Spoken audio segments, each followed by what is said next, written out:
Good morning guys. So short video tayo, no? Harapin natin yung bagong Pasig Esplanade. Sa likod nitong post office. So harapin natin. At maganda raw sa gabi yan eh. Kaya lang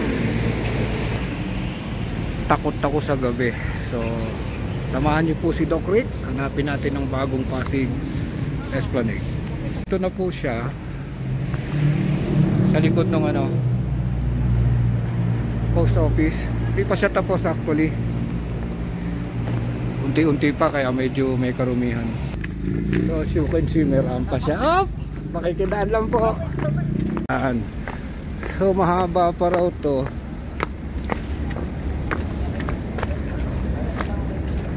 Aabot pa ng Malacanang.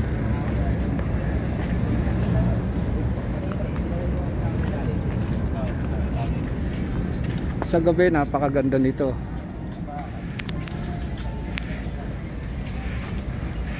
So dapat ito ginagawa rito not only for foreign tourist, kundi para sa local tourist.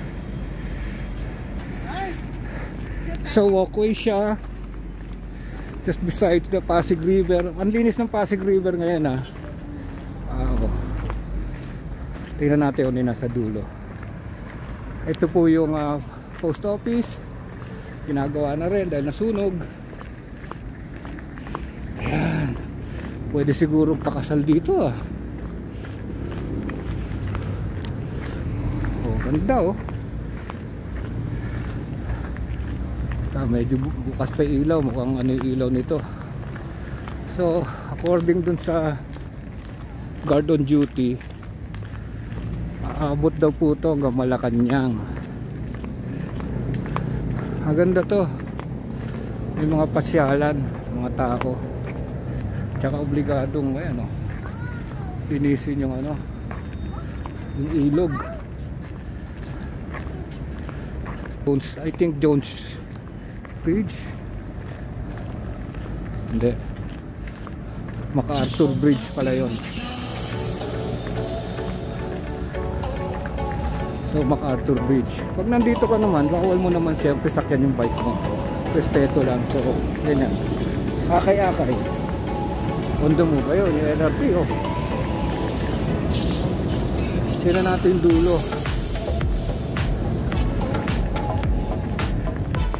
So up to hill pa lang sila.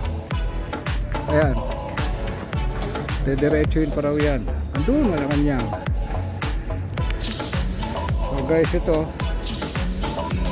hintayin ko lang yung kasama ko. May darating ako surprise guest. Isa sa to, host, pinakamahabang nung time show. So pasahin ko na lang kayo mamaya pagdating guys. So hintayin natin siya. Wait for it. Ito na po, sinasabi ko guest natin. Makikita nyo kung sino yan. Ito po ang aking buddy na putaragis. Tagal ko na hindi nakita. Yan po si Jimmy Saint. Yan. Ay! Okay, so pagkatapos nito, manginginain na lang kami. Yan. Jones Bridge, Binondo. So that's all guys. Ito pa pala, meron pa rito. Wala, so kita-kits na lang. Ito po ang aking best buddy, si Ricardo. Hi, hello! Hi fans! Bye-bye!